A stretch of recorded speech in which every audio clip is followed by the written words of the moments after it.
الحمد للہ رب العالمین والصلاة والسلام علی خاتم النبیین اما بعد فاعوذ باللہ من الشیطان الرجیم بسم اللہ الرحمن الرحیم. پڑھیے الصلاة والسلام علیک یا رسول اللہ وعلی آلک واصحابک یا حبیب اللہ. الصلاة والسلام علیک یا نبی اللہ وعلی آلک واصحابک یا نور اللہ. درود پاک پڑھنے کے بے شمار فضائل و برکات ہیں. بڑی مشہور حدیث ہے. اللہ کے نبی علیہ الصلوۃ والسلام فرماتے ہیں کہ جو جمعہ کے دن 200 بار درود پاک پڑھے اللہ اس کے 200 برس کے گناہ معاف فرما دیتا ہے. تو یہ ہمیں غور کرنا ہے اور ہمیں جمعے کے دن کثرت سے درود پاک پڑھنا ہے. آئیے مل کر محبت کے ساتھ بآواز بلند درود پاک پڑھ لیں. صلو علی الحبیب صلی اللہ تعالی علی محمد صلی اللہ علیہ وسلم. قرآن پاک کی وہ آیتیں جس میں رب کریم نے مومنوں سے براہ راست بات کی ہے، مسلمانوں سے براہ راست بات کی ہے اور فرمایا یا ایھا الذین آمنو، اے ایمان والو. وہ ہم نے انشاءاللہ سیریز کو لے کے چلنا ہے اور ہم نے اس بیان کا یا اس ٹاپک کا نام رکھا ہے قرآن کی باتیں.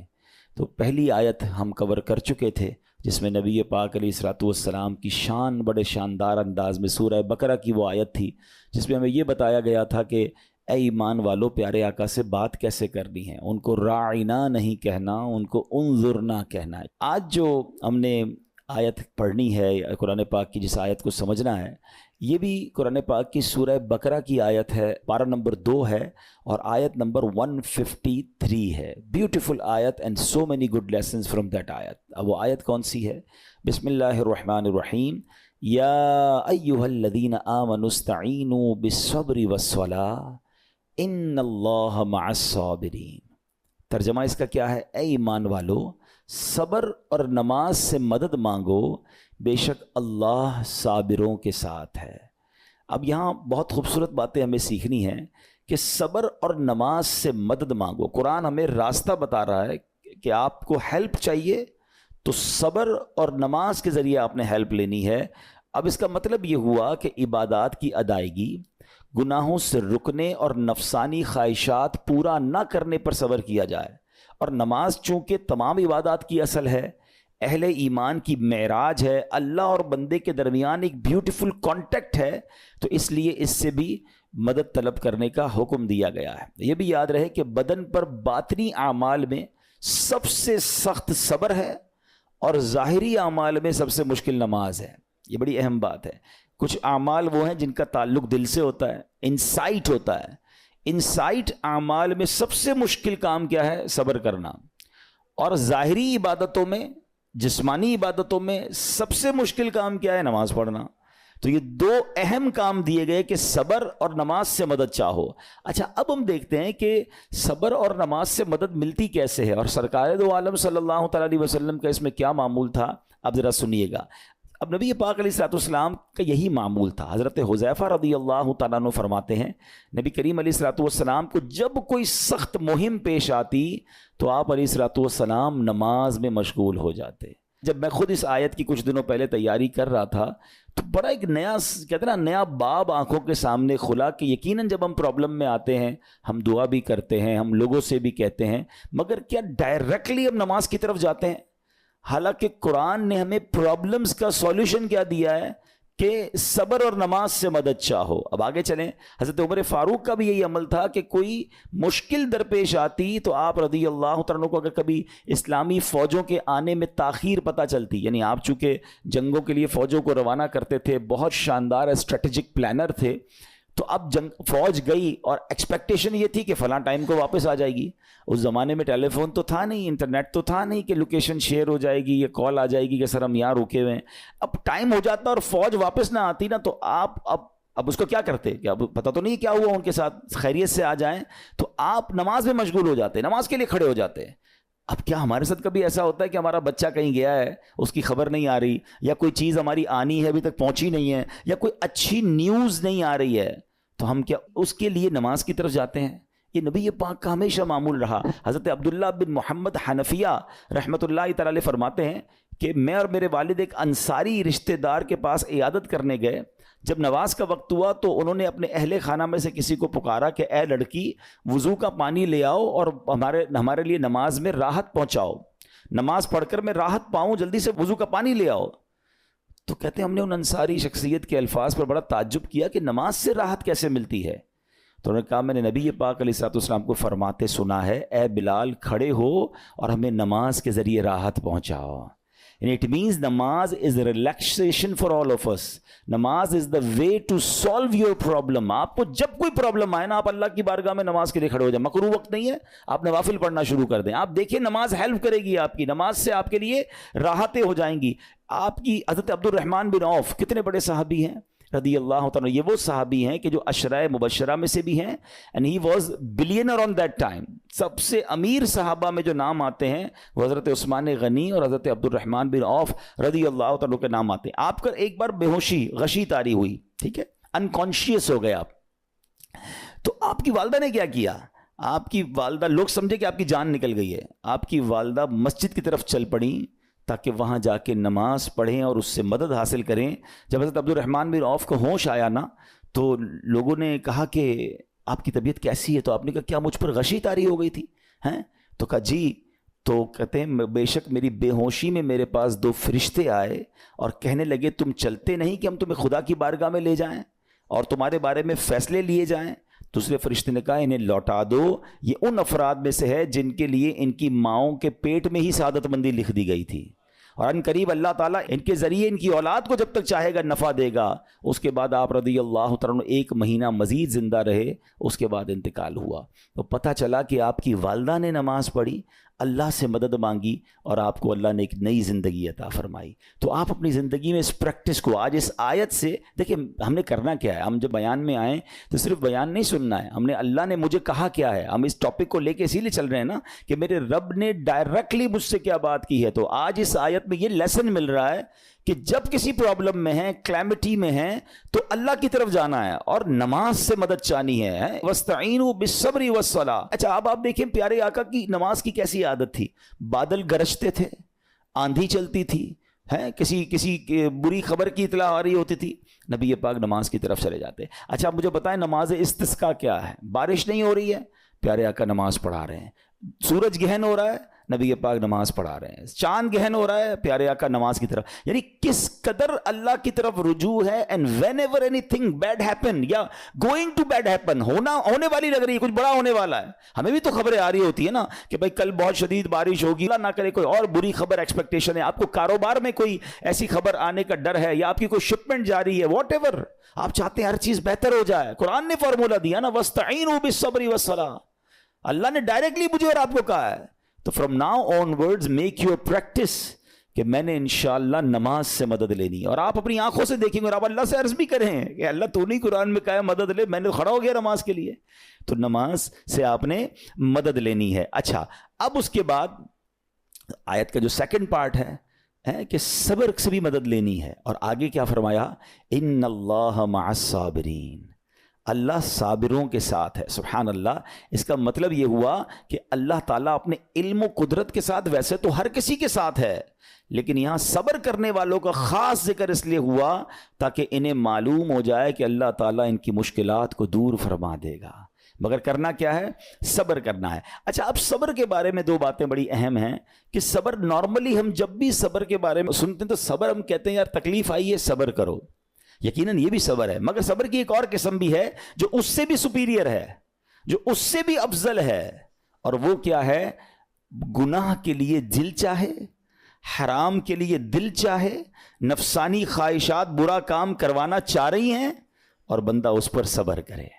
یہ صبر جو ہے نا یہ شریعت کو اور محمود ہے اور بڑا افضل ہے کہ انسان کو جی چاہے کہ فلاں گناہ کرنا ہے مگر وہ اس پر صبر کرے. اور دوسرا صبر وہی ہے جو ہم جانتے ہیں کہ کوئی مصیبت آ جائے, کوئی آفت آ جائے, کوئی ہمارا اللہ نہ کرے کسی سے لڑائی ہو جائے, ہمیں کوئی برا بھلا کہے, ہم اسے معاف کر دیں, صبر کریں. یا جسمانی تکلیف ہے, کاروبار میں پرابلم ہے, ہم اللہ کی رضا پر راضی رہیں. تو یہ 2 قسم کے صبر ہیں. اور جب کوئی بندہ صبر کرتا ہے نا تو قرآن و حدیث اور بزرگان دین کے اقوال سے میں اب اس کو اس کے 10 فائدے بتانا چاہتا ہوں. میں کہتا جاؤں گا, آپ اللہ کے ذکر کی نیت سے سبحان اللہ بھی کہتے رہیں, جنت میں درخت بھی لگاتے رہیں, ٹھیک ہے. اللہ تعالیٰ صبر کرنے والوں کے ساتھ ہے. صبر کرنے والے کو اس کے عمل سے اچھا اجر ملے گا, صبر کرنے والے کو بے حساب اجر ملے گا. صبر کرنے والوں کی جزا دیکھ کر قیامت کے لوگ حسرت کریں گے. صبر کرنے والے رب کریم کی طرف سے درود و ہدایت اور رحمت پاتے ہیں. صبر کرنے والے اللہ کو محبوب ہیں. صبر آدھا ایمان ہے. صبر جنت کے خزانوں میں سے ایک خزانہ ہے. صبر کرنے والے کی خطائیں مٹا دی جاتی ہیں, اور صبر ہر بھلائی کی کنجی ہے. اب آتے ہیں ان دونوں صبر کو تھوڑا سا ڈیفائن کرتے ہیں. ایک نفسانی خواہشات, گناہ کا جی چاہتا ہے, کیونکہ نفس ہے نا, وہ تو ہر وقت موج مستی چاہتا ہے, وہ تو ہر وقت چاہتا ہے جناب بس یہ بھی کام کر لوں وہ بھی کر لوں. اب مجھے یہ دیکھنا ہے کہ میرا یہ کام اللہ کو راضی کرے گا یا رب کو ناراض کر دے گا. لیکن جو نفسانی خواہشات پر صبر کرتا ہے نا, گناہ سے اپنے آپ کو بچاتا ہے. قرآن کیا کہتا ہے, وَأَمَّا مَنْ خَافَ مَقَامَ رَبِّهِ وَنَهَى النَّفْسَ عَنِ الْهَوَىٰ فَإِنَّ الْجَنَّةَ هِيَ الْمَأْوَىٰ. اور رہا وہ جو اپنے رب کے حضور کھڑے ہونے سے ڈرا اور نفس کو خواہش سے روکا, تو بے شک جنت ہی اس کا ٹھکانہ ہے. دل چاہ رہا ہے, شیطان کہہ رہا ہے کر لے, کوئی دیکھنے والا نہیں ہے, علاقہ بھی چینج کر لیا, شہر بھی تبدیل ہو گیا, nobody here to watch you, مگر اللہ دیکھ رہا ہے. اچھا نارملی اگر غور کریں ہم گناہ کرتے کیوں ہیں, جتنے بھی گناہ ہیں, what ever the list of گناہ اٹھائیے, کوئی شراب پیتا ہے, کوئی بدکاری کرتا ہے, معاذ اللہ, کوئی جوا کھیلتا ہے, کوئی جناب بے حیائی کرتا ہے, گندی چیزیں دیکھتا ہے یا جھوٹ بولتا ہے, واٹ ایور, ان تمام گناہوں میں تھوڑی سی لذت ہے, ٹیسٹ, ٹھیک ہے. غیبت میں بھی ٹیسٹ ہے, بلکہ کتابوں میں آیا کہ غیبت میں شراب سے بھی زیادہ مزہ ہے, جبھی تو بندہ چھوڑتا نہیں ہے. اچھا لیکن یہ تمام ٹیسٹ میں ایک بڑی اہم بات اب میں کہنے جا رہا ہوں. یہ بزرگ نے بڑی کمال کی ایک ون لائنر ہمیں دے دیا ہے. وہ کہتے ہیں کبھی بھی لذت کے لیے گناہ مت کرنا, کیونکہ لذت ختم ہو جائے گی, گناہ کا جواب اور پنشمنٹ باقی رہ جائے گی. اب آپ اس فارمولے کو سامنے رکھیں کہ جب بھی ہم گناہ کرتے ہیں فیو منٹس یا فیو آورز کی ایک انجوائمنٹ ہے, آفٹر دیٹ انجوائمنٹ ختم, مگر اس کا جواب باقی ہے, عذاب باقی ہے, اللہ نہ کرے اللہ ناراض ہوا تو پنشمنٹ باقی ہے. تو کیا فرمایا, انجوائمنٹ کے لیے گناہ مت کرنا, انجوائمنٹ ختم ہو جائے گی, عذاب باقی رہ جائے گا. اور اگلا سینٹنس کتنا خوبصورت ہے, فرماتے کبھی بھی تکلیف کی وجہ سے نیکی مت چھوڑنا, تکلیف ختم ہو جائے گی, اجر باقی رہ جائے گا. اب مثال دیتا ہوں, اس کی 2-3 ایگزامپل سمجھیے. گناہ کی ایگزامپل تو آپ سمجھ گئے کہ کوئی بھی تھوڑی دیر کا گناہ کرتا ہے, لذت پاتا ہے, وہ گناہ ختم, عذاب باقی. اب نیکی میں کیا ہوتا ہے, فجر کے لیے اٹھنا, نیند آ رہی ہے, دل نہیں چاہ رہا, آپ اٹھے, آپ نے وضو کیا, فجر پڑھا, وہ اٹھنے کی تکلیف تو ختم ہو گئی نا, واپس سونا ہے تو سو جائیے, مگر فجر کا اجر اور ثواب باقی رہ گیا ہے. رمضان کے روزے ڈیفیکلٹ ہیں, لیکن افطار کے بعد تکلیف ختم ہو جاتی ہے, ہم کھاتے پیتے ہیں, موج کرتے ہیں, مگر ثواب باقی رہ جاتا ہے. کبھی کبھی آپ کو کوئی مسجد کے میں بلاتا ہے, یار چلو بھائی بیان ہو رہا ہے, اجتماع ہو رہا ہے, کوئی نیکی کی بات ہو رہی ہے, نہیں یار دل نہیں چاہ رہا, آپ آ گئے, آدھے 1 گھنٹہ بیٹھے, پھر چلے گئے, وہ آپ کا جو ٹینشن تھا یا پریشر تھا وہ ختم ہو گیا, مگر ثواب باقی رہ گیا. تو اب اس فارمولے کو یاد رکھیے گا, جب بھی گناہ آپ کی طرف آئے نا, آپ سوچیں کتنی دیر کا فائدہ ہے, 1 گھنٹہ دوستوں کے ساتھ بیٹھوں گا, بری باتیں کروں گا, 2 گھنٹے فلم دیکھوں گا, 2 ڈھائی 3 گھنٹے, بس اس کے بعد جواب تو باقی ہے نا, قیامت تک اللہ کو جواب دینا پڑے گا. نہیں یار مجھے انجوائمنٹ کے لیے گناہ نہیں کرنا ہے. اور جب کوئی نیکی کا کام آئے اور آپ کو لگے یار دل نہیں چاہ رہا, مزہ نہیں آ رہا, بوریت ہوگی, چھوڑنا یار, تو بندہ سوچے کتنی دیر کی نیکی ہے, آدھے گھنٹے کی, 1 گھنٹے کی, بس 2 گھنٹے کی, اور ثواب باقی رہ جائے گا. Let's do it. اگر یہ بات سمجھ آ گئی نا آپ کو, تو انشاءاللہ دیکھیے گا گناہ سے بچنا اور نیکیاں کرنا آسان ہو جائے گا. تو اب کیا فرمایا قرآن نے کہ جس نے اپنے نفس کو روکا, کیا خوبصورت آیت ہے, وَأَمَّا مَنْ خَافَ مَقَامَ رَبِّهِ وَنَهَى النَّفْسَ عَنِ الْهَوَىٰ, اور رہا وہ جو اپنے رب کے حضور کھڑے ہونے سے ڈرا اور نفس کو خواہش سے روکا, تو بے شک جنت ہی اس کا ٹھکانہ ہے. اور ایک اور جگہ کمال سے فرمایا, وَلِمَنْ خَافَ مَقَامَ رَبِّهِ جَنَّتَانِ, مبارک ہو ان کو جو اللہ سے ڈرتے ہیں نا, صبر کرتے ہیں, گناہ نہیں کرتے, رک جاتے ہیں.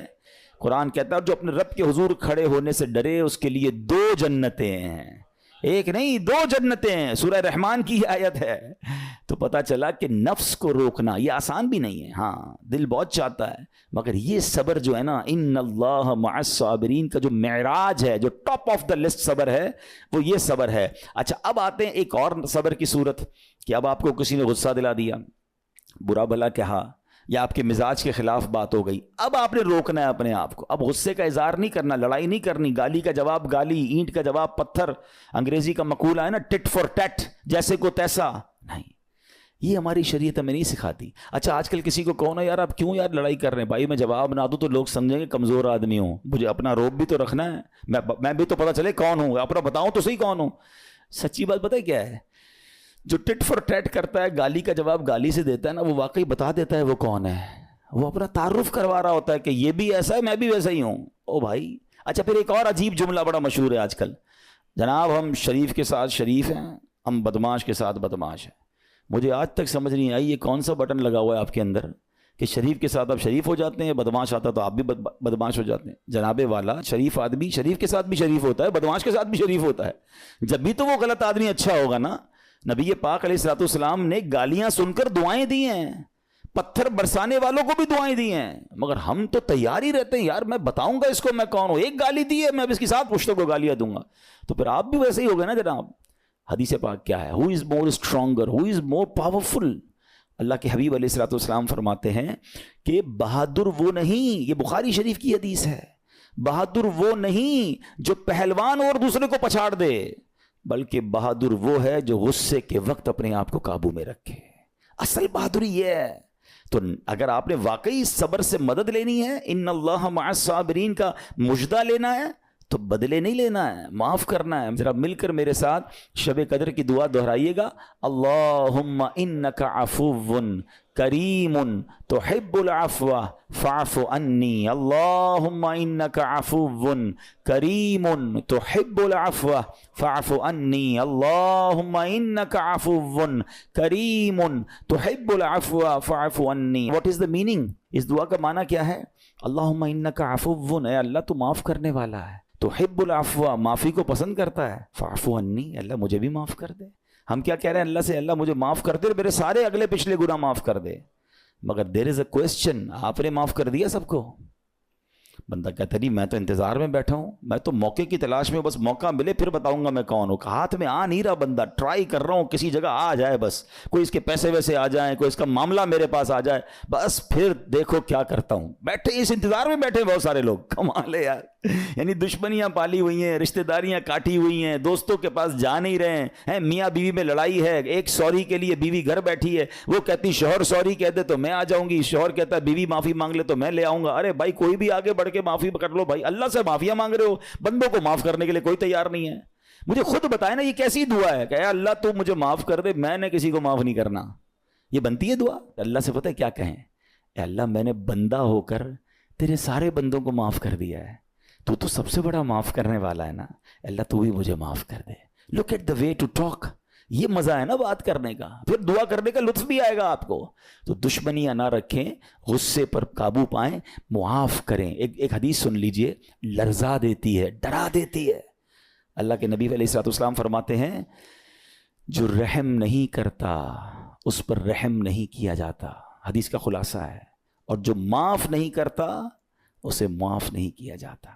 اب بتائیے ہم معاف کرتے ہیں, ہم رحم کرتے ہیں؟ ہم کہتے ہیں اللہ ہم پر رحم کرے, ہم کسی پر رحم نہ کریں. نہیں ہوگا رحم, پہلے اپنے اندر تو لائیے یہ باتیں.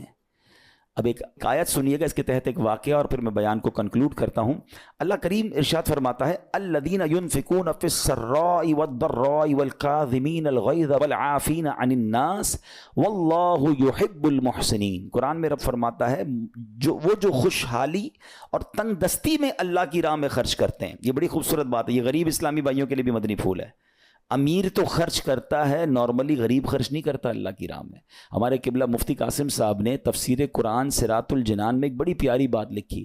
آپ کہتے ہیں پوری دنیا کے امیروں کا سروے کر لینا, ان کی جو پیسے بڑھنے کی ایک وجہ یہ بھی ہوتی ہے کہ وہ کہیں نہ کہیں چیریٹی کر رہے ہوتے ہیں, مدد کر رہے ہوتے ہیں. وہ مدد اور وہ نیکی ان کے پیسے بڑھا رہی ہوتی ہے. اور پوری دنیا کے غریبوں کا سروے کریں تو ان میں سے بڑی تعداد وہ جو خرچ ہی نہیں کرتی اللہ کی راہ میں. کہتے ہیں ہم کیا خرچ کریں, ہم تو غریب ہیں, ہم پر لوگ خرچ کریں. میں آپ کو فارمولہ دے رہا ہوں, اور یہ قرآن سے دے رہا ہوں. ہیں جو تنگی میں بھی اللہ کی راہ میں خرچ کرتے ہیں, جو خوشحالی میں بھی خرچ کرتے ہیں. آپ تنگی میں آپ روپیہ خرچ کریں, یہ نہیں کہتے آپ 10,000 روپے خرچ کریں, جتنی آپ کی حیثیت. یہ کاروبار ہے, آپ 1 روپیہ دیں گے اور آئے گا, آپ 10 روپے دیں گے اور آپ کسی نہ کسی نیکی کے کام میں خرچ کرتے رہیں, آپ غربت سے باہر آ جائیں گے. If you want to take out yourself from that problem, آپ آئیں اللہ کی راہ میں خرچ کرنا شروع کریں. قرآن کہہ رہا ہے کہ جو تنگی اور خوشحالی میں اللہ کی راہ میں خرچ کرتے ہیں. اور اگلا پارٹ کتنا خوبصورت ہے, فرمایا وَالْكَاظِمِينَ الْغَيْظَ وَالْعَافِينَ عَنِ النَّاسِ, فرمایا اور غصہ پینے والے اور لوگوں سے درگزر کرنے والے. انعام کیا ہے؟ واللہ یحب المحسنین, اور اللہ نیک لوگوں سے محبت فرماتا ہے. اور پھر ہاں زندگی میں کلیمٹیز, پرابلم, بیماریاں, مشکلیں, قرآن خود کہتا ہے کہ من قریب تمہیں آزمائیں گے. کبھی بیماری آئے گی, کبھی بھوک آئے گی, کبھی مال کم ہو جائیں گے, کبھی ڈسٹربنس آئے گی, خوف آ جائے گا. تو بی ریڈی فار دیٹ, صبر کرنا ہے, کیونکہ اللہ نے فرمایا وبشر الصابرین, صبر کرنے والوں کے لیے خوشخبری ہے. تو اللہ کرے کہ یہ بات ہمیں سمجھ آ جائے اور ہم اس آیت پر عمل کرنے والے بن جائیں, تو زندگی بڑی آسان ہو جائے گی. یہاں ایک میں عقیدے کی بات بھی کلیریفائی کر دوں. کچھ لوگوں کو بعض اوقات کنفیوژن ہوتی ہے یا لوگ کنفیوژن کریٹ کرتے ہیں. مجھے ایک بات بتائیے گا کہ اللہ کیا کہہ رہا ہے, وَاسْتَعِينُوا بِالصَّبْرِ وَالصَّلَاةِ, اے ایمان والو صبر سے اور نماز سے مدد چاہو. کیا صبر اور نماز خدا ہیں؟ بتائیے, نہیں ہے نا, اللہ تو نہیں ہے. ہم صبر اور نماز کی عبادت تو نہیں کرتے. تو جب قرآن کہہ رہا ہے کہ صبر اور نماز سے مدد مانگو, تو غیر اللہ سے مدد مانگنے کا درس تو ہمیں قرآن دے رہا ہے. تو اس کا مطلب یہ ہوا کہ اللہ کے سوا کسی چیز سے یا کسی شخصیت سے مدد لینے کا مقصد یہ نہیں ہوتا کہ ہم اس کی عبادت کر رہے ہیں. اگر آج کے دور میں کوئی اللہ کے نبی سے کہتا ہے کہ یا رسول اللہ انظر حالنا, یا بھر دو جولی میری یا رسول اللہ, تو یہاں کوئی شرک کی بات نہیں ہے. کیوں کہ یہاں یہ نیت نہیں ہے کہ ہم ان کو خدا مان رہے ہیں, یا یہ بھی نیت نہیں ہے. ایک عقیدہ کلیئر کر دیتا ہوں, پوری دنیا میں عاشقان رسول کا یہی عقیدہ ہے کہ کوئی نبی, کوئی صحابی, کوئی ولی اپنی طرف سے کسی کو کچھ نہیں دے سکتا. وہ سب رب کے محتاج ہیں. اللہ کسی کا محتاج نہیں ہے. جو اللہ کا ہے وہ اس کا اپنا ہے. ہاں اللہ نے اپنے مخصوص بندوں کو کچھ عطائیں کی ہوئی ہیں, کچھ پاورز دیے ہوئے ہیں, وہ اللہ کی عطا سے اگر کسی کو تقسیم کرتے ہیں تو اس میں کوئی پرابلم نہیں ہے. قرآن کہہ رہا ہے اے ایمان والو صبر اور نماز سے مدد چاہو. یہاں ایک اور بات سمجھنی ہے. دنیاوی طور پہ بھی کیا ہوتا ہے کہ آپ کسی باس ہوتا ہے اپنے کسی مینیجر کو پاور آف اٹارنی دے دیتا ہے کہ یہ تمہارے پاس اس پراپرٹی کا پاور ہے, تمہارے پاس فلاں چیز کا پاور ہے. وہ اس پاور کے بہاف پر وہ کام کر دیتا ہے, مگر کوئی یہ نہیں کہتا کہ he is the owner. Actually he have attorney, he have power of attorney. بالکل ہمارا بھی عقیدہ یہ ہے کہ اللہ نے اپنے کچھ مخصوص بندوں کو, اپنے پیاروں کو کچھ اختیارات عطا فرمائے ہیں, اور جب وہ ان اختیارات پر عمل کرتے ہیں تو ایکچولی وہ اللہ ہی کی عطا ہے. ہاں دنیا میں اگر کوئی یہ سمجھتا ہے کہ کوئی شخصیت یا کوئی بزرگ یا کوئی اللہ والے اپنی طرف سے دیتے ہیں, رب کا اس میں کوئی دخل نہیں, تو یہ شرک ہے, یہ بات درست نہیں ہے. ہمارا سب کا عقیدہ یہ ہے کہ جو کچھ دنیا میں اگر کسی ولی, نبی, صحابی کے پاس ہے وہ رب کا دیا ہوا ہے, رب کی عطا ہے, رب ان کو دیتا ہے, رب کو کوئی نہیں دیتا. رب کے پاس جو کچھ ہے وہ اس کا اپنا ہے. تو یہ کانسیپٹ بھی کلیئر ہوتا ہے قرآن پاک کی اس آیت سے. اللہ کریم سے دعا کرتے ہیں رب کریم ہم سب کی حاضری کو اپنی بارگاہ میں قبول فرمائے.